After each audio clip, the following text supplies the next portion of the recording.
Sapagkat minamahal ko mga kapatid, totoo naman, kung mayroon mang maipagmamalaki ang ating simbahang Katolika, hindi yan ang mga ginto na nakikita ninyo sa paligid ng simbahan. Hindi yan yung mga nakikita nating magagandang mga bagay sa loob ng simbahan. Ano ang tunay na yaman ng simbahan?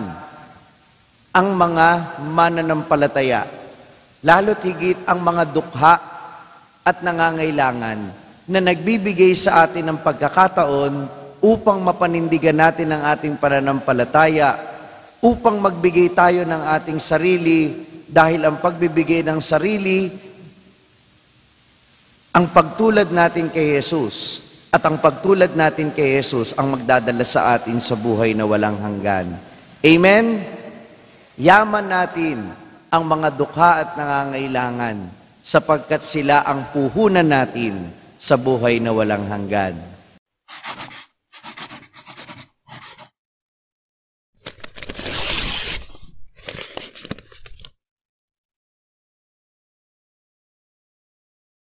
Sumainyo ang Panginoon at sumainyo rin ang mabuting balita ng Panginoon ayon kay San Juan. Papuri sa iyo, Panginoon. Noong panahong iyon, sinabi ni Jesus sa kanyang mga alagad, "Tandaan ninyo, malibang mahulog sa lupa ang butil ng trigo at mamatay, mananatili ito nag-iisa. Ngunit kung mamatay, ito'y mamumunga ng marami.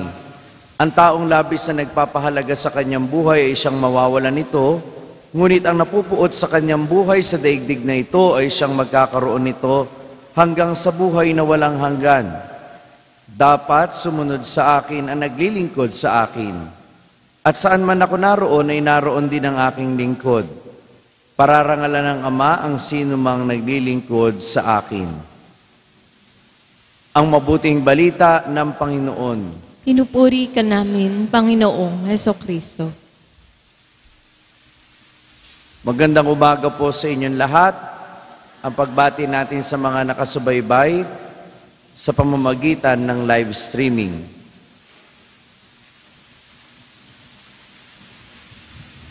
Marami pong mga pangyayari sa buhay natin ang hindi natin inaasahan o higit sa inaasahan natin. Halimbawa, sa Ebanghelyo natin ngayon, narinig natin kung ano ang naging tugon ni Jesus sa isang taong gusto siyang makita. At walang iba, kundi ang mga Griego na nooy nasa Jerusalem para magdiwang ng pistang Pampaskwa, na curious sila tungkol kay Jesus.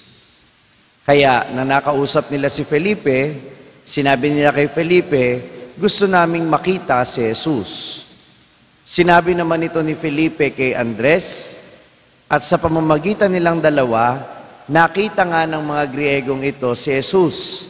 Pero imbis na makita ng mga Griego si Jesus at makita lang talaga siya, sinabi ni Jesus ang mga pangungusap na ito. Nagpakilala siya kung ano ang kanyang magiging misyon sa isang matalinghagang pamamaraan.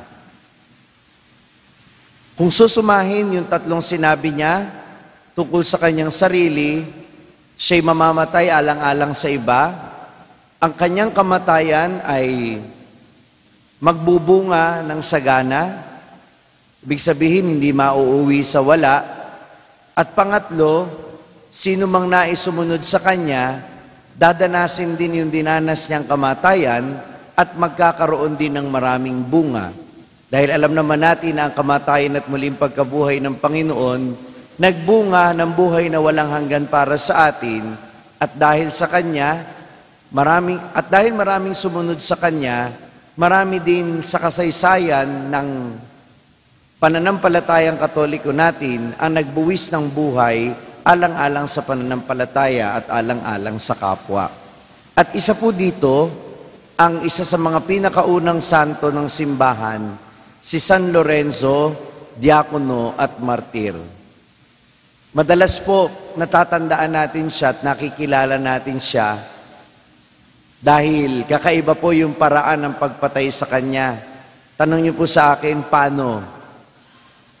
Inihaw po siya ng buhay. Kaya po siya ay patron ng mga nag-iihaw.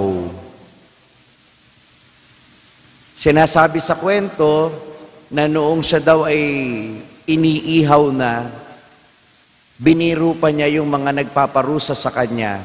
Sabi niya sa mga nagpaparusa sa kanya, "Shh! Huy, bilingin na ninyo ako, luto na yung kabila."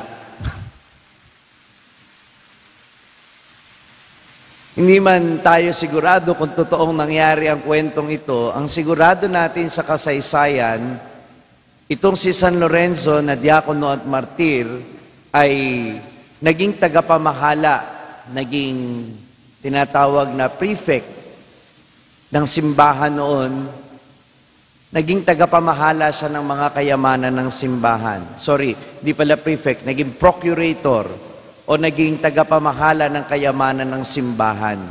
Kaya nung hinuli siya ng mga sundalong Romano, interesado din sila sa mga sinasabing yaman ng simbahan. Tinanong nila si San Lorenzo, "Nasaan ang yaman ng simbahan? Ipakita mo sa amin." At sinamahan sila ni San Lorenzo sa isang malaking bulwagan kung saan naroon ang mga pinakamahirap na mga tao sa komunidad. Nandoon ang mga may sakit na inaalagaan ng simbahan. Binuksan niya ang pinto at ang sabi niya sa mga sundalo, "Ito ang yaman ng simbahan." Sapagkat minamahal ko mga kapatid, totoo naman, kung mayroon mang maipagmamalaki ang ating simbahang Katolika, hindi yan ang mga ginto na nakikita ninyo sa paligid ng simbahan. Hindi yan yung mga nakikita nating magagandang mga bagay sa loob ng simbahan. Ano ang tunay na yaman ng simbahan? Ang mga mananampalataya, lalo't higit ang mga dukha at nangangailangan na nagbibigay sa atin ng pagkakataon upang mapanindigan natin ang ating pananampalataya, upang magbigay tayo ng ating sarili, dahil ang pagbibigay ng sarili, ang pagtulad natin kay Jesus, at ang pagtulad natin kay Jesus ang magdadala sa atin sa buhay na walang hanggan. Amen? Yaman natin ang mga dukha at nangangailangan, sapagkat sila ang puhunan natin sa buhay na walang hanggan. Kaya minamahal ko mga kapatid, ipinapaalala sa atin ngayon ng Ebanghelyong ito na ang pagbubuwis ng buhay ay hindi lang ang pagdanak ng dugo sa pamamagitan ng pagiging martir ng pananampalataya. Nagiging martir din tayo at ibinibigay din natin ang ating sarili kapag tumutulong tayo sa mga kapwa nating nangangailangan. At diyan, hindi tayo mauubusan ng pagkakataon na magbigay ng sarili. Amen ba yun? Dahil kung minsan walang-wala ka na, pero ang tanong, magbibigay ka pa rin ba? Oo naman. Dahil pagsasakripisyo ng sarili yan. Uunahin mo yung kapakanan ng iba kaysa sa sarili mong kapakanan. Kaya ipinamamanhik sa atin ni San Pablo sa kanyang ikalawang sulat sa mga taga-Korinto na binasa ngayon bilang unang pagbasa. Ano ang sabi niya? Si Kristo ay naghirap para tayo'y pagyamanin. At ito ang pagiging martir, ito ang pagiging banal sa ating pananampalataya, na di baling ikaw na yung maghirap para mapagyaman lang ang iba, di baling ikaw na ang magsakripisyo alang-alang sa iba. Ito ang pagiging martir na hindi madugo. Ito ang halimbawa ni San Lorenzo, diakono at martir, na sana'y masunod natin. Ang pag-aalay ng buhay, hindi lamang para sa Diyos, kundi para sa kapwa ang nangangailangan. San Lorenzo, diakono at martir, ipanalangin mo kami.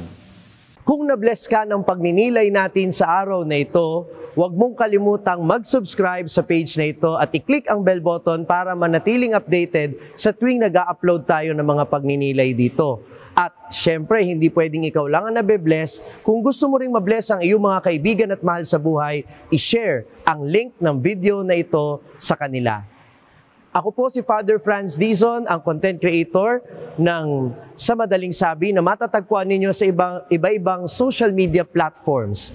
Pari ng Diocese ng Malolos, at ngayon ay matatagpuan na rin po ninyo ang aking mga pagninilay sa #1 Catholic app in the world, ang Hallow.